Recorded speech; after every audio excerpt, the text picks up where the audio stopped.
Permitted to speak in Hindi.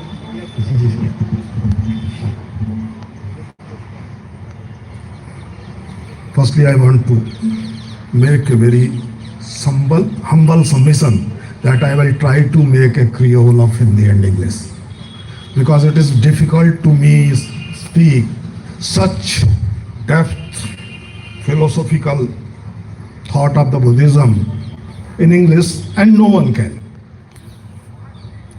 This is the hard reality, but I know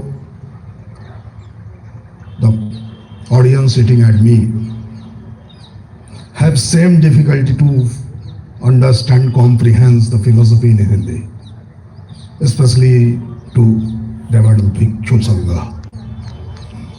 Honorable Chief Guest of the inaugural session, Commissioner of the Magadh Division,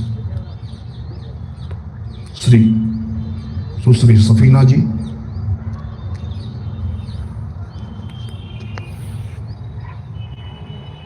of the session, Nawang Tenjing Gyatso, my mentor, my elder sister, and definitely we try to follow her dynamic wisdom and dynamic activism, Professor Kusumji, former Vice Chancellor of the Magadh and the university is Munger. Honorable members of the Bodhgaya Temple Management Committee, especially the Secretary of the committee,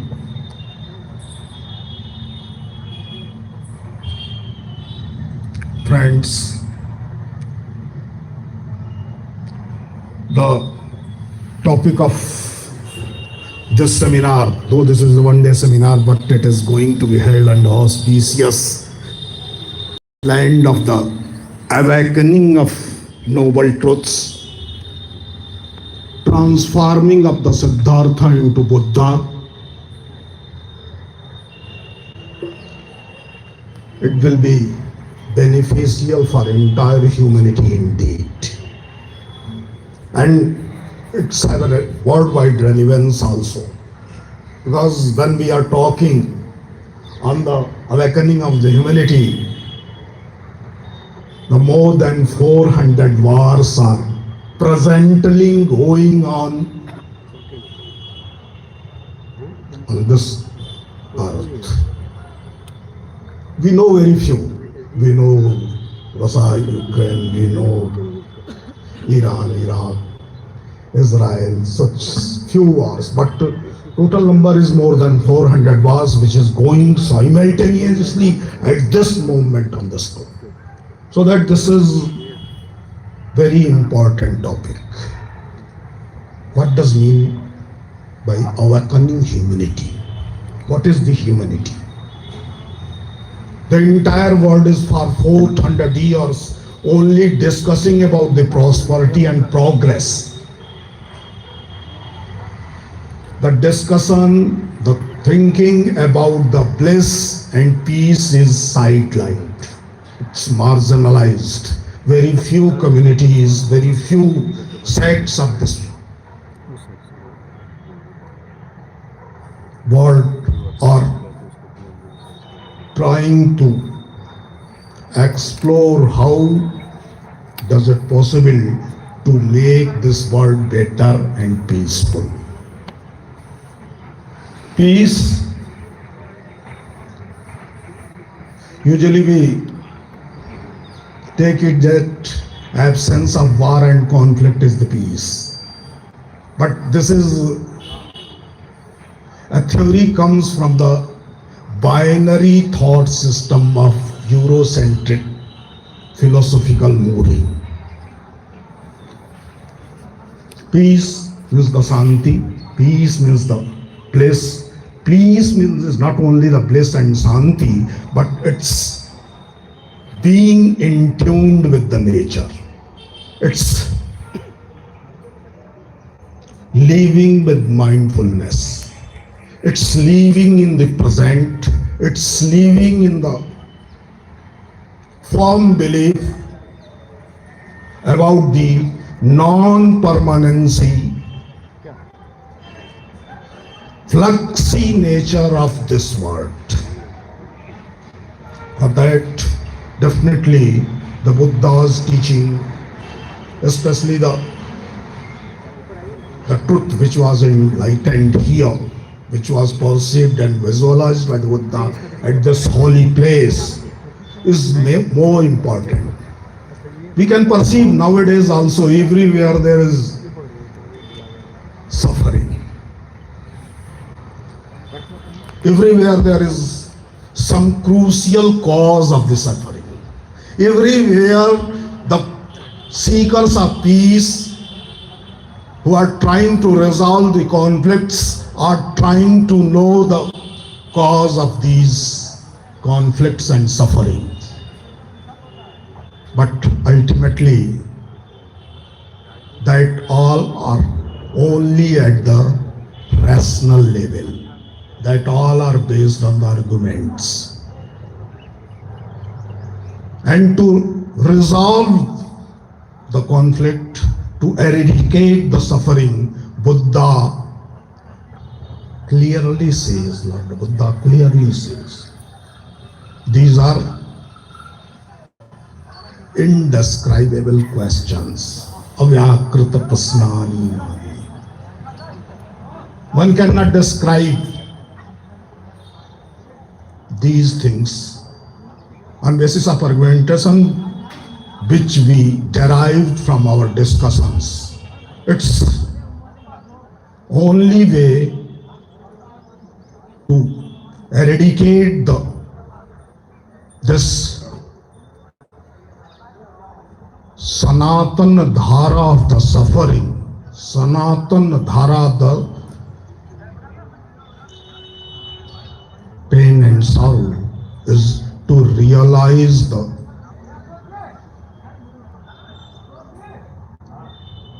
non-existence of these things, to know how it comes in our experiences.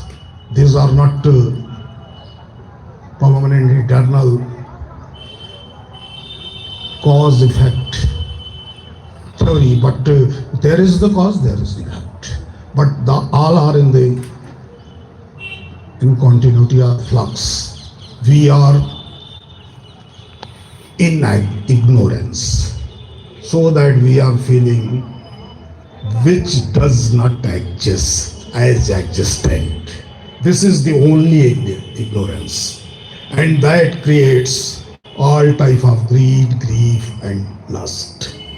This is the basic cause which hide the real nature of the truth, which hides the reality of the becoming and flux, and create a prototype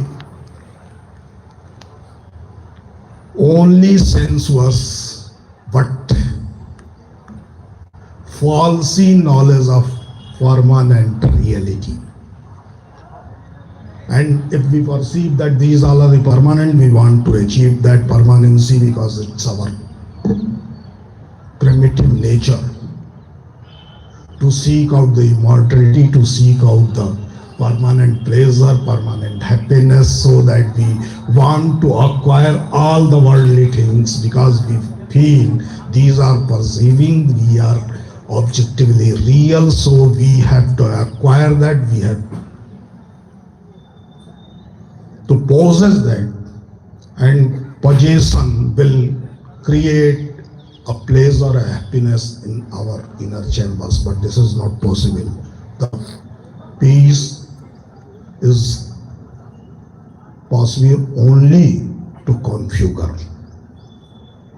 One cannot acquire that.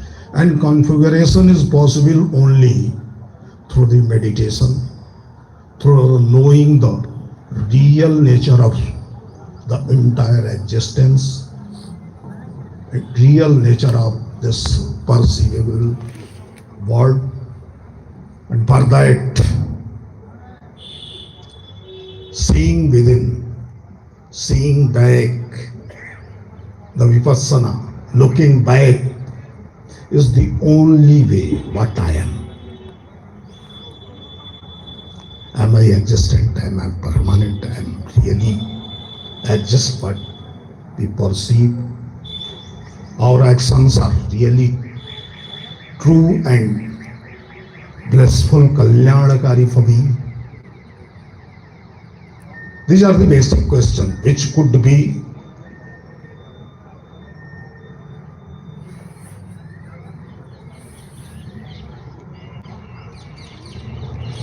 the object of our entire thought process. And ultimately Buddha declared nothing is permanent, nothing is real, nothing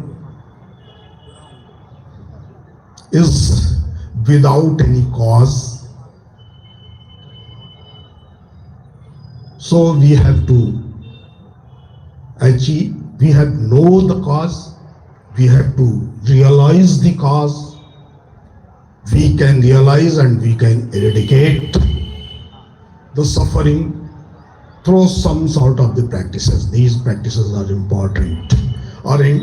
Ultimately, the Brahma Vihar is the practice, the social practice, the individual practice, the group practice, and the universal practice could be only way to eradicate the suffering. And for the entire Brahma Vihar, what is the important? That is the important is the titiksha. And whenever we try to translate the titiksha, this is not a tolerance at all. Titiksha is a positive way of life. Rather, tolerance is the compelled to bear something, compelled to accept something. But in titiksha, there is a freedom. We choose to bear. We choose to face the challenges for ourselves and for humanity also. And so that the titiksha is the way on which we can awake the humanity, we can awake the human values in our life, in our experiences, and we can do something positive to eradicate the suffering and conflicts of this cosmos. This is the only way that could be practiced at the individual level, at group level, at social level, and at level of this universe also. So that this is the way, this is the only possible way, this is the proved through the ages, this is renounced by the Tathagata, renounced by the Buddha as Arya Sattva, the noble truth. We have to march toward the nobility, and if we want to configure the nobility in our life and nobility in our society, there is no way but we have to go for the Brahma Viharas. I think in the inaugural session I spoke a lot, but more to say, being a teacher, we are used to speak at least 45 minutes. Due to this impressions have taken a long time, and concluding my words with this.